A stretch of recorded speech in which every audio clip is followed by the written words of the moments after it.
Conrad Vorstius, German, Konrad von dem Vorst, the 19th of July 1569 to 29 September 1622, was a German-Dutch heterodox Remonstrant theologian and successor to Jacobus Arminius in the theology chair at Leiden. Early life. Vorstius was born at Cologne on 19 July 1569.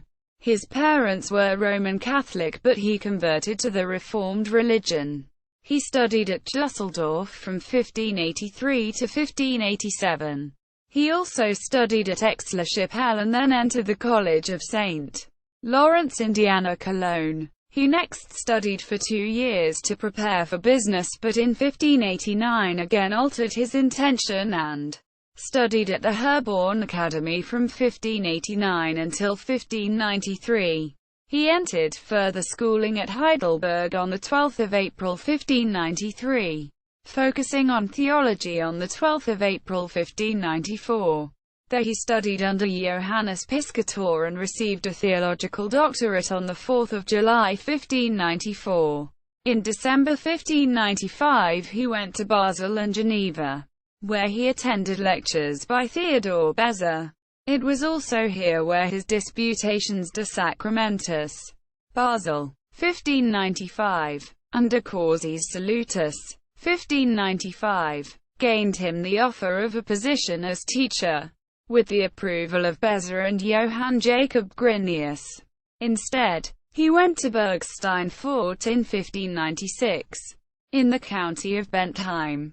There, thanks to a recommendation from Beza and David Parius, he taught at Graf von Bentheim's Hohe Schule for 15 years. In Bergstein Fort, Vorstius defended the Reformed religion against the Catholic theologian Robert Bellarmine. He also received offers for teaching positions at Saumur and Marburg. It was in Bergstein Fort that his De Predestination, Bergstein Fort, 1597, De Sancta Trinitate, 1597, and De Persona et Officio Christi, 1597, brought on him a suspicion of Socinianism. But in 1599 he successfully defended his orthodoxy before the theological faculty of Heidelberg.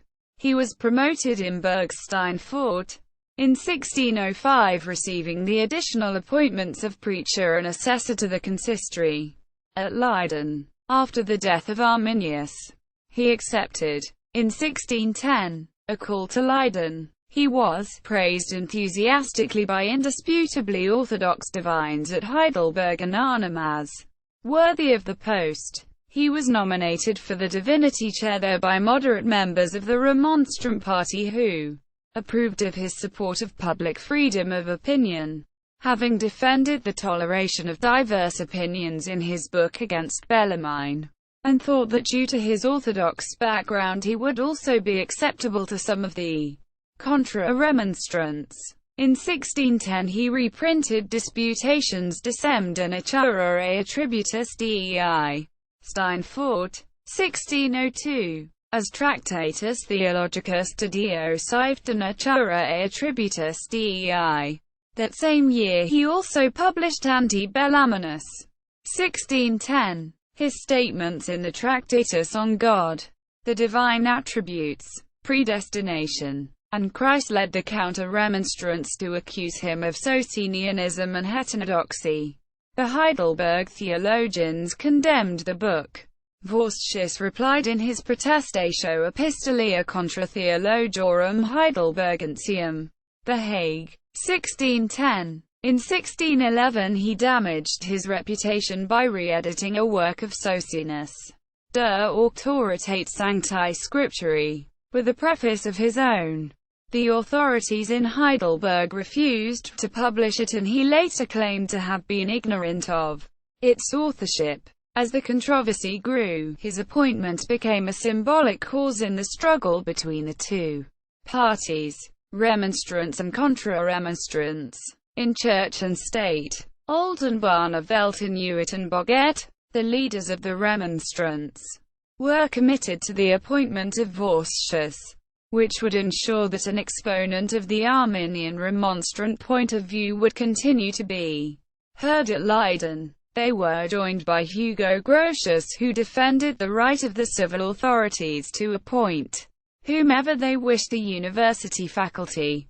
Vorstius's opponents, led by Sibrandus Lubertus, lodged official protests with the states of Holland and West Friesland, and attempted to bring the Anglicans over to their side by communicating with the Archbishop of Canterbury and other English divines, as well as the King James I of England. Opposition from King James I of England. In the pamphlet published in 1612 concerning the denunciation of Vorstius, King James briefly traced the events that led up to the beginning of his opposition. In autumn last, 1611, about the end of August, there came to our hands 2 books of the said Vorstius, the one intituled Tractatus Theologicus de Deo, dedicated to the Landgrave of Hessen, imprinted in the year 1610. The other his Exegesis Apologetica VPON, that book, dedicated to the States, and printed in the year 1611. Which books, as sooner as we had received, we stayed not 1 hour, but dispatched a letter presently to our ambassador resident with the States. James, through his ambassador, swiftly urged the States General to expel Vorstius, giving the following explanation for why he involved himself in this controversy. If the subject of Vorstius's heresies had not been grounded vpon questions of a higher quality than the number and nature of the sacraments, or the point of justification, of merits, of purgatory, of the visible head of the Church, or any such matters as are in controversy at this day betwixt the Papists and Versus. Nay more, if he had meddled wantonly with the nature and works of God ad extra, as the schoolmen speak, if he had soared no higher pitch, we do freely profess, that in that case we should never have troubled ourselves with the business in such fashion, and with that fervency as hitherto we have done.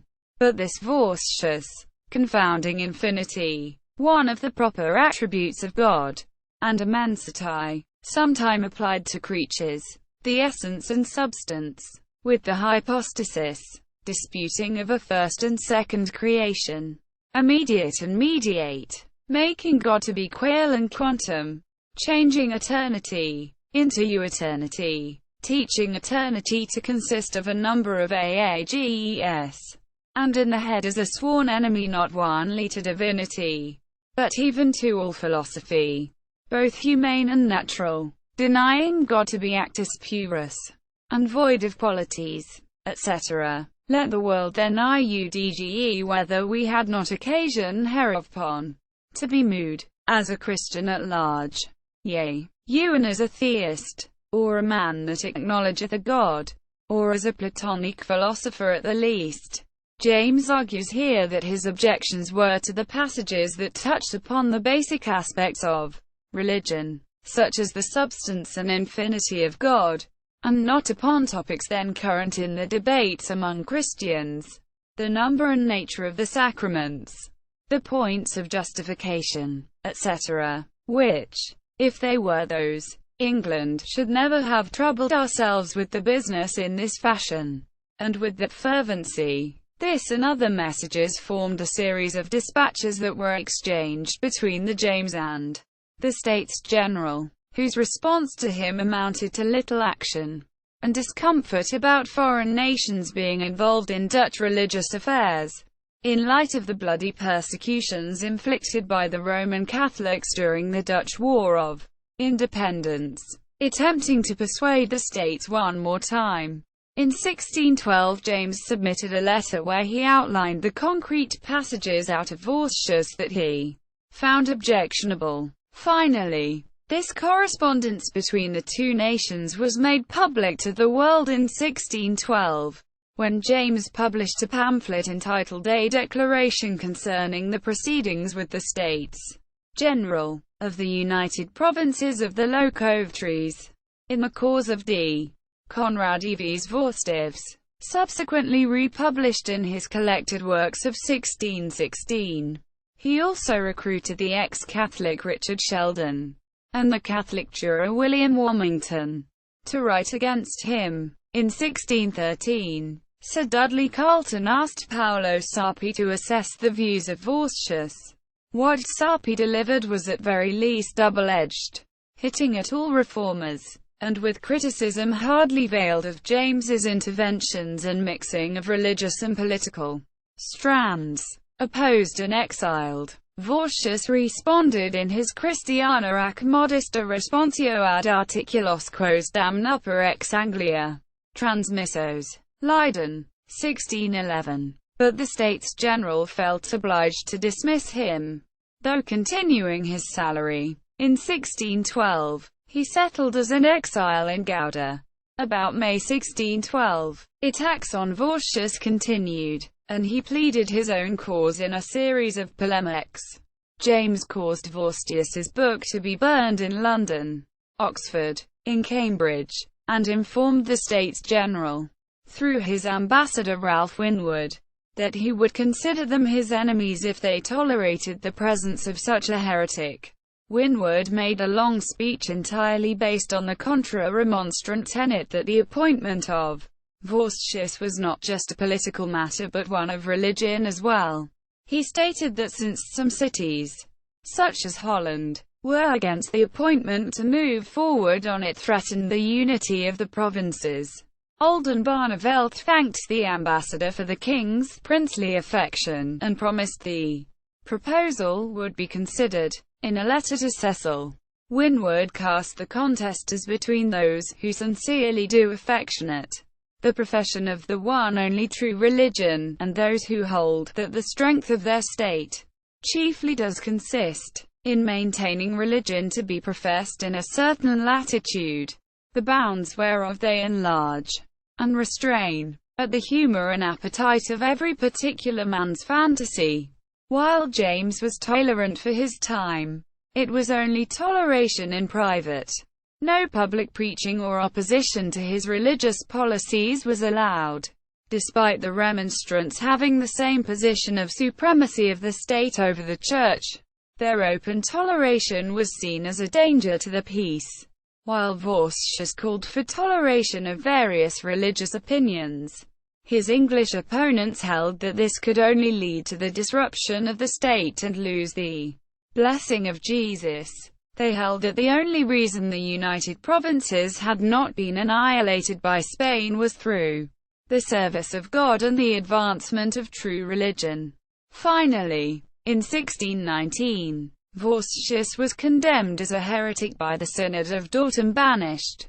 Later life, he left Gouda and remained in hiding, mostly in the area of Utrecht. In 1622, Frederick III, Duke of Holstein-Gottorp, offered him a refuge. Shortly before his death, he is reported to have drawn up a confession of faith in which he openly professed Socinianism. He died at Tonning on 29 September 1622. Vorstian theology. While the Calvinists had opposed Arminius's ideas, he was still viewed as Christian and Protestant, and it was difficult to oppose him without appearing to oppose the political powers that had appointed him chair at Leiden University. But upon the appointment of Vorstius, the Calvinists had a golden opportunity to present their intervention in politics as a defense, quite simply, of the Christian religion. To them, Vorstius was an academic of the most troubling kind, who pushed the framework of scholastic theology to its limits. The historian Sarah Mortimer lists elements of his theology, saying, he began to argue that God was not infinite in essence, that his knowledge of the future was limited, and that he could not be wholly present in every part of the universe. Though, Vorstius noted, he could not be sure of any of these claims, it was said that he began every theological proposition with the phrase, "It seems that." Not only did Vorstius appear heterodox but also deeply skeptical, and many of his hearers and readers were convinced that his beliefs and arguments went beyond Christianity, even beyond theism. Quote, Vorstian theology did not find any defenders. Even those who had backed his appointment dissociated themselves from his opinions. The opponents of the Calvinists focused instead on the ecclesiological point, arguing that it was for the civil magistrate and not the clergy to decide who would instruct students at Leiden University. Hugo Grotius, wishing to detach the issue from both Arminian and Vorstian theology, argued that the states of Holland had the right to appoint the university professors they deemed fit. Vorstius's theology was seen as so heterodox that it became difficult for people to separate it from the question of the rights of the states, holding his works up as blasphemy and irreligious. The Calvinists derided the political authority of Holland for appointing him to teach the youth. Vorstius did not help his cause as his work began to be influenced by Socinianism, another theological system which questioned the concept of a Trinitarian and infinite God, which was also opposed by the Calvinists. Vorstius began meeting with Socinians and giving their books to his students. He even printed his own edition of one of Socinus's works. Sibrandus Lubertus championed the Calvinist side, insisting that while they had no intent to encroach on the magistrates' territory, they couldn't sit by while true religion was being molested. He warned that religious divisions were bad for the states and blamed the magistrates for perpetuating them. Grotius, on the other side, argued that the states could not be judged on religious grounds, and the rights were independent of religious learning and beliefs. The truce with Spain that had allowed the debate was coming to a close in 1621, so there was an urge to have the matter settled before then. Family. Konrad's son Adolf Vorstius, Delft, 1597, Leiden, 1663, was to become professor in medicine at the Leiden University in 1636. His son Willem Hendrik Vorstius, d. the 1st of October, 1652, who studied rabbinical literature, was Remonstrant preacher at Leiden after 1642, and was also suspected of Socinianism. Another son, Gernarus, died March 1682, was also a Remonstrant preacher at Dockum in 1632, but was banished for 5 years in 1634. In the following year he returned, only to be arrested and re-banished again, after which he was a preacher at Hoorn, 1641, Leiden, 1653, and Rotterdam, 1658, where he became pastor emeritus in 1680. Gernarus edited his father's Doodsteek der Calvinistische Praesdestinate. Descendants of Vorstius were preachers in Dutch Remonstrant churches for a century. Notes. Further reading. Frederick Schreiber, Orthodoxy and Diplomacy. James I and the Vorstius Affair. The English Historical Review. Volume 85. No. 336. Dual. 1970. pp. 449-74. External links. Extracts from A Declaration Against Vorstius. Account by Thomas Fuller. A declaration concerning the proceedings with the States General of the United Provinces of the Low Countries in the cause of D. Konrad vs Vorstius, in the collected works of King James of 1616. Eric Wenneker, 1998. Vorstius, Konrad, in Bouts, Troit. Biographisch Bibliographisches Kirchenlexikon. BBKL. In German. 13. Hertzberg. Bouts. Coles. 84-90. ISBN 3-88309-072-7.